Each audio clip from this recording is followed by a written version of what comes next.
Senator, natapos na kasi yung search nila kanina pa. Bakit babalikan pa?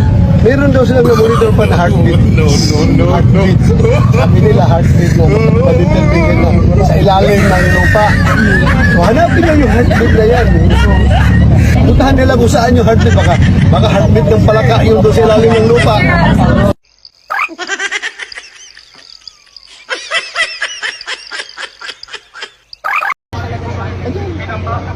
Andyan, na ano talaga? Andyan. Kaya nga kanina, meron na sasakyan na tingin namin nag-attempt na i-spirit out kasi. Talaga. Diba nakita niyo yung pula na pick-up? Pumasok, napakawalang hiya. Nag-break yun sa checkpoint natin. Kanina, sir. Driver ng pastor. Sila ang nagsabi nun, driver ng pastor, naka-record yun. So, ibig sabihin dyan, talagang confirm nyo na nandito sa loob. Andyan. I-attempt na lang ilabas yun.